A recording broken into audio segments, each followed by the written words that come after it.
एकथा गीतार मध्य कुहाଯାଇଛି ईश्वर सर्वभूतानां हृदयेर्जुन तिष्ठति भ्रामयन् सर्वभूतानि यंत्रारूढ़ानि मायया। अर्थात ईश्वर समस्त हृदय रे एक रूप रे अवस्थान करती एवं यंत्र रे आरूढ़ होई जेपरि चालक गाड़ी चालन करे से ठीक सेहीपरि शरीर यंत्र रे आरूढ़ होई चालक रूप रे ए शरीर यंत्र टी परिचालना करुचंती। तेणु यह जदि सत्य समस्त हृदय रे ईश्वर होउचंती गोटे, समस्त हृदय रे ईश्वर सत्ता मध्य एक विद्यमान आउ अन्य अधिक किछि नाही। ईश्वरंकर धर्म मध्य एक। तेणु समस्त हृदय रे आत्मधर्म समान एवं समस्ते समान आत्मधर्म रे परिचालित होउचंती आ भिन्न धर्म काई। तेणु आत्मधर्म होउची स्वधर्म एवं अन्य धर्म होउची परधर्म। अन्य धर्म कैसे ना इंद्रिय धर्म। इंद्रिय होउची जो ज्ञान इंद्रिय, ज्ञान इंद्रिय जो प्रकृति जात होउची से प्रकृति गुड़िक होउची भिन्न भिन्न। तेणु ताकू कहती परधर्म। तेणु इंद्रिय धर्म होउची परधर्म, आत्मधर्म होउची स्वधर्म। पुणी मध्य से गीतारे कहते स्वधर्मे निधनं श्रेय परधर्म भयावह। तेणु स्वधर्मे अर्थात आत्मधर्म रे आमे यदि मृत्यु लाभ करिबा आमे स्वर्ग प्राप्ति होबा। आ इंद्रिय धर्म रे यदि आमे रहीकि मृत्यु लाभ करिबा आमे पुणी पुनः नरक को आसीबा एवं मरधाम को फेरिबा। सेतिपई स्वधर्म यदि एक हिंदू मुसलमान ख्रीस्टियान समस्तंकर धर्म होची गोटिए, अन्य किछि नाही। यह होची श्री श्री दयानिधि परमदेवंकर मत। वर्तमान ठाकुर श्री श्री दयानिधि परमहंसंकर खरस्रोता कल्परू मूल्यवान तथ्य मान संग्रह करी मु एक दयावाणी नामक एक पुस्तक रचना करिछि। सेही पुस्तक रे जो मूल्यवान कथा गुड़िक लेखा हेछि ताहाको मु वर्तमान उपस्थापन करुछि। यथा मन जे अंधधूत राष्ट्र प्रकृति आदि सते पुत्र ताहांकु हत कर तुम्भे सत्य शांति ओ दया लाभे शोक करिबा नुहे हा एटे अनित्यर काया क्षत्रिय परा ओटु तुही तोते शोभा पाऊ नाही ए बुद्धि क्षेत्र उपरे अछई आत्मा क्षेत्र धीरे स्थापिबु आत्मा राज्य तुही एपरि हेउछु किंपाई एहा तो तोर आत्मा धर्म किंपाई हेउ मति भ्रम एमंत स्थाने थिर होई स्वधर्म भाव चिन्ह तुही ए युद्ध नाम प्राणायाम ताबले नाश अभिमान द्वितीय उपाय या भिन्न नाहिटी जान तु नंदन ए युद्धे एमंत होइब स्वर्गर द्वार फिटी जीव त्रिगुण विनाश होइब विषय नाशे सुखी हेब। तेणु भक्तर युद्ध कर्म होची प्राणायाम। प्राणायाम रूपक युद्ध कर्म करी से कुप्रकृति को विनाश करी सुप्रकृति रे जेतेबेले प्रतिष्ठित हुए सेतेबेले तार ज्ञान वैराग भक्ति इत्यादि सब उदय हुए एवं तार चित्त स्थिर हुए और सी ब्रह्म सानिध्य लाभ करे। तेणु प्राणायाम होची आमर एक युद्ध कर्म एवं प्राणायाम मध्य आम देहर गोटे झाड़ू। कारण झाड़ू जेतेबेले आमे मारती सेतेबेले आम गृहरु अलिया सब सफा हो जाए। तेणु आम शरीर भितरे जेते सब अलिया अच्छी कायिक बाचिक मानसिक ये तीन प्रकार मल को दूर करने लगी प्राणायाम होची एकमात्र उपाय। से उपाय द्वारा आम शरीर भितर विभिन्न प्रकार मैला दूर हुए।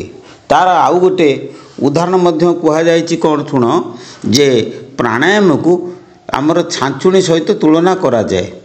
सेतिबें भजन रे अछि ढिकिकी हेलाणी आंब शुला झाड़ा चालुणी की हेला जर टोकेई कुंडेई गले बाप घर छाचुणी जगिची घर।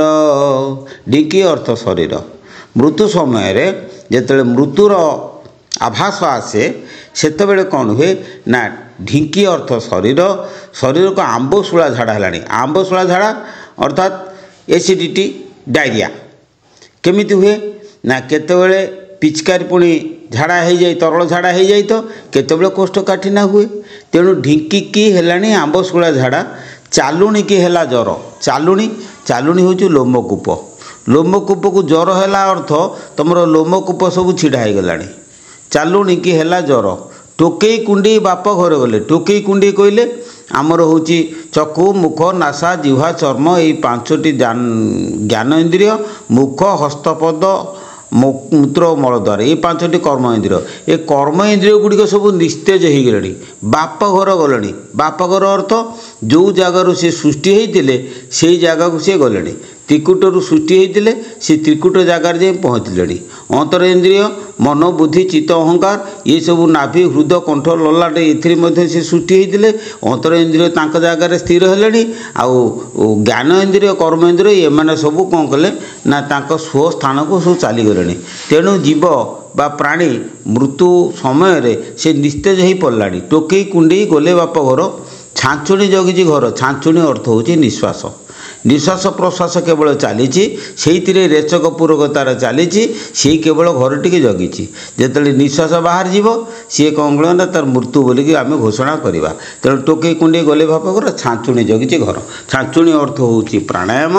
तेणु प्राणायाम रूपक झाड़ू द्वारा आम शरीर रूपक गृह को आम जिते परिष्कार करवा सेतेबेले कौन हम ना आम देहरे ऐश्वरिक शक्ति उदय हम। देह मंदिर को आम सफा कर सारा पर। तेणु से देह देवालय मम जन्नाम गोमये सुध तदाश्रये स्मराम्यहम पूजार्थं पाद पंकजम। हे प्रभु मोर यही देह रूपक देवालय जो नाम रूपक गोमय मु विशुद्ध करेछि। आपणक सतनाम रूप आपण दयाकोरी जो सतनाम मत प्रदान करिसेंती से सतनाम रूपक गोमय मो देह रूपक देवालय को मु पवित्रीकरण करिछि। देह देवालय मम जन्नाम गोमय शुद्ध जो नाम रूपक गोमय विशुद्ध होइछि सेही नाम तदाश्रय स्मराम्यम सेही नाम रूपक गोम आश्रय मु आपण को स्मरणा करुच्ची। पूजार्थं पाद पंकजम आपण को पाद को पंकज को पूजा करने। तेणु देह नाम रूप हूँ गोमय से आपन को स्मरणा करुच्ची। आउ कौन जे भावे प्राणायाम विधि शुण कहूची देई बुद्धि पवन छाड़ीबार बेले घोर गर्जने वायु छाड़े एभावे प्राणायाम कले फलटी न मिलई भले पेट खंकाली न होइब मेरुदंड कुशल खीब।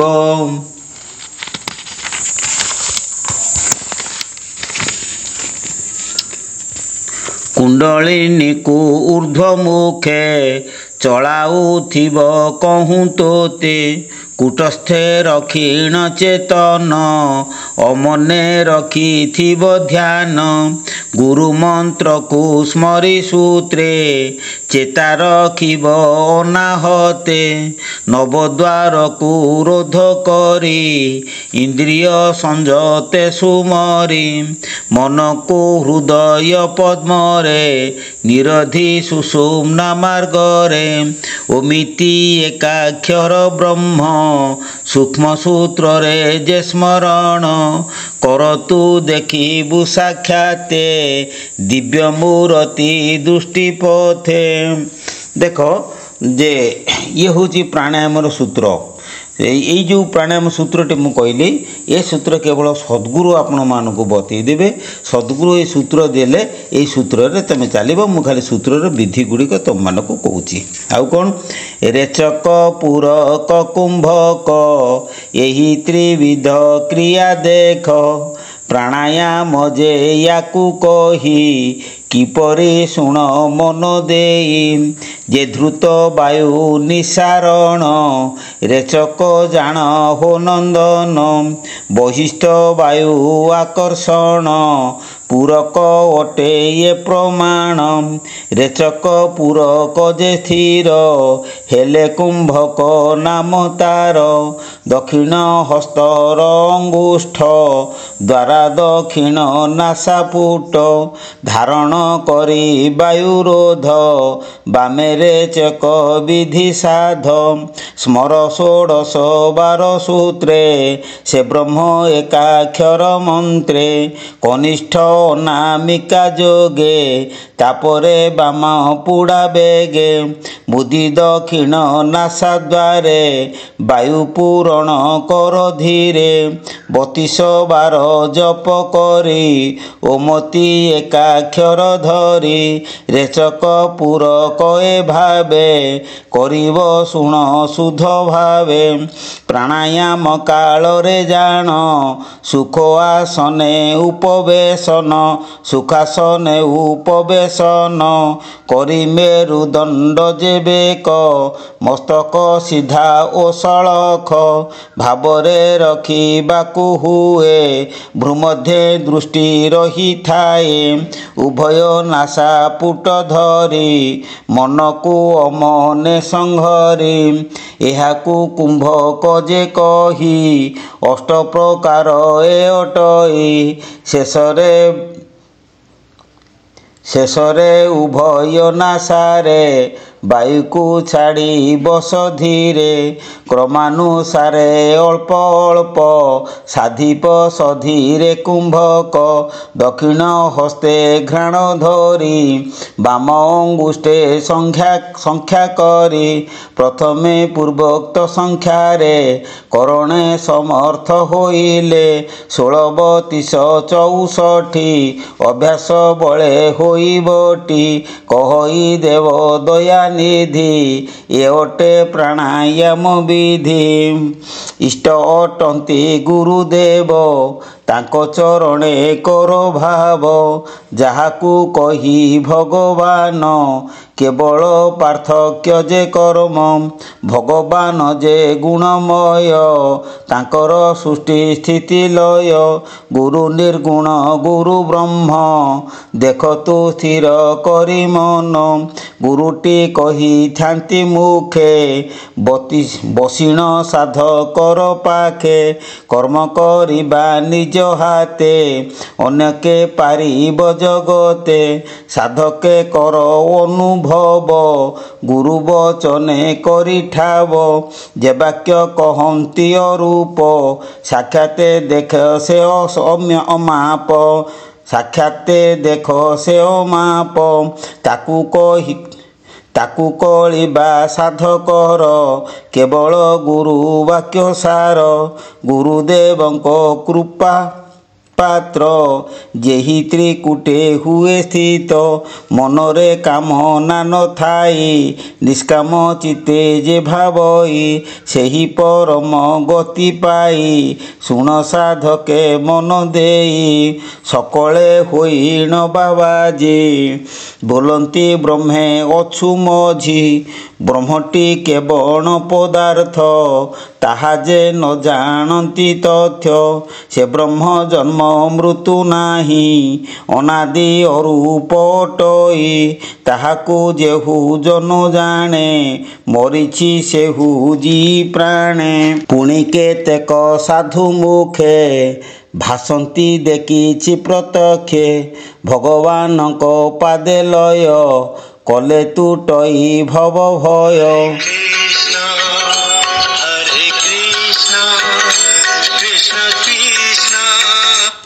ये कथा कहू थांती मुखे जोग साधंती लोक मते ହସ୍ତ ମରାଇ ଆଖି କୋଣେ ଜ୍ୟୋତି ଦେଖାନ୍ତି ସେ ନୟନେ ଏମନ୍ତେ କେତେ ଆଦିକାଳେ ଗୁରୁ ଯେ ଦେଖିବାକୁ ମିଳେ।